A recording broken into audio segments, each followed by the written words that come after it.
At first glance, this may just pass as a typical confusion inside a public service vehicle as captured by an amateur camera, until one takes a closer look. Observe how this man takes advantage of the confusion to, using this black backpack, steal this phone from this unsuspecting passenger. This is what public service vehicle passengers go through on any given day.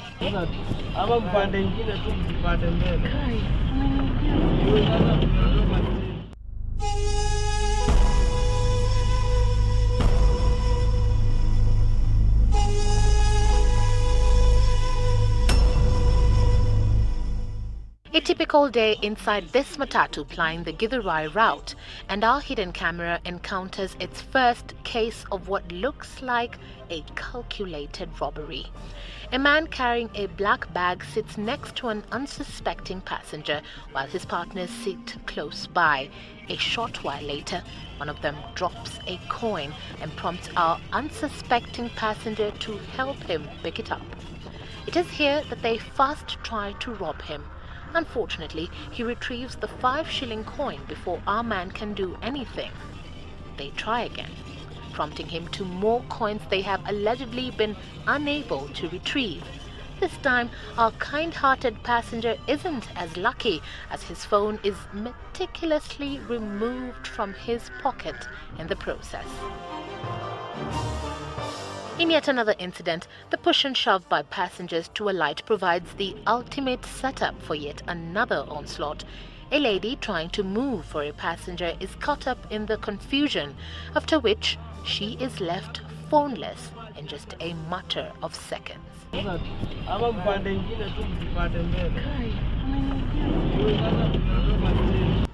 She raises the alarm, and the passenger next to her even tries to help her, even though, and quite interestingly, he is the one behind the theft. Minutes later, he leaves, leaving behind a distraught passenger. A 38-year-old man has every day for the last 8 years taken the wheel behind one of Nairobi's busy public service vehicles, and with it, a front seat to such everyday happenings. And so when we meet him for a first-hand experience on the level of crime on our roads, his narration sounded like a work of fiction. Hao watu ni watu wanatembea kwa group kuanzia 5 na kwenda mbele. Na hao watu wanatembea na bag na kuna wenye na bahasha. Kati ya group 5 kuna moja hana kitu. Ndio sababu huyo anakuja anasimamisha gari, ndio sasa unajua ni customer. Tambo sasa gari kusimamisha ndio hao wengine wanaingia. We immediately take on the challenge to identify these gangs and go on a stakeout in some of Nairobi's terminus, and it doesn't take too long before we spot the first group. This here is a group of 5 men. Notice that each of them has either a backpack, a small bag, and an envelope or newspaper. These, their tools of trade. We decide to trail this group and notice a pattern. Only one of them will approach a matatu when it stops. They will proceed to have a look inside. What we are informed is to size up, quote, the clientele. If they don't look like they would guarantee them a, quote, good harvest, they will await the next one.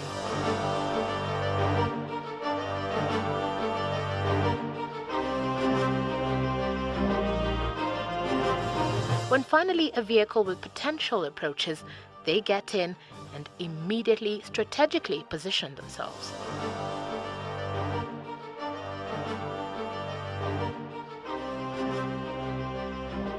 Our hidden camera captures them in action in what we're told is the most common technique, the seatbelt technique. Unasikia, hey, police mbele, makarao, fungeni mshibi. Sasa ile ukitafuta mshibi, yeye anakutafutia mshibi sasa. Saa hiyo kitu yako inachukuliwa, hawezi koza. It plays out in the exact same script. See how this man first cleverly checks out the passenger next to him, minutes before the call for seatbelts to be fastened. In the process, notice how the men's hands grope for anything they can find in the confusion. The next technique, creating a jam at drop-off points. Wewe unashuka sasa unaona kama gari iko na haraka, bado unaharakishwa, ndio hapo ndio anakufuata.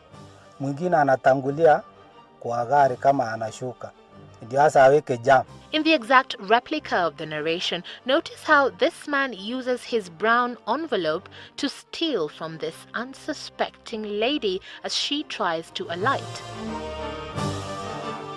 And by the time she alights, the job is done.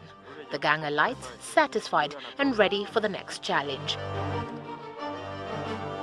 They get in a number of matatus with us on their trail until finally they grow suspicious of our vehicle, with this man eventually communicating to his accomplices that all was not well.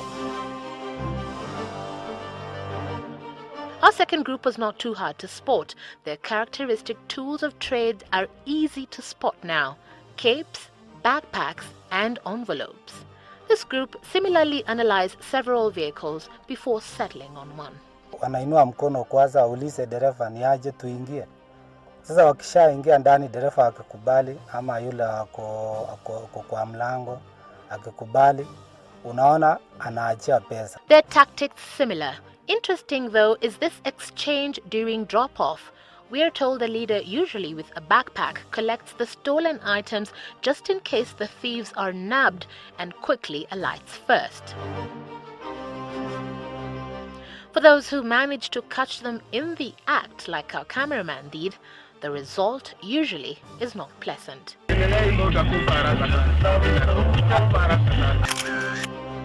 What sees many watch helplessly as these gangs make away with their most prized possessions. Mwingine nimebeba na gari yangu, anaambia abiria huyu, si anaona ameweka simu hapa. Ati mimi nataka kutapika, si ufungue. Sasa ndio katoa akasema acha niende nje. Anafanyia hivi. Kumbe amepita na simu. Some of the most notorious matatu routes for these gangs include those plying the Githurai and Kahawa West routes, Kenyatta and Langata, with most of those we spoke to off-camera arguing that reporting them has done little to deter them because even the police are in on it. Is that true? Police say no, with the new police spokeslady Gatiria Mboroki faulting the public for underestimating police efforts, especially with police reforms underway. If there is something like that, you just go and report. Investigations are going to be carried out, and that officer is going to be dealt with according to the law, because he is not above the law. He is the one who should be serving the members of the public. According to Mboroki, an anti-mugging squad has since been constituted with the mandate of addressing such acts. Kenyans urged to use the police hotlines to report such cases and the gangs involved. 020-355-6771 or 020-2724-154. Those are the lines which you can call at any time. At the end of the day, though, it starts with the passenger. Remember, a forewarned passenger is a forearmed one. Evelyn Wambui, Citizen TV, Nairobi.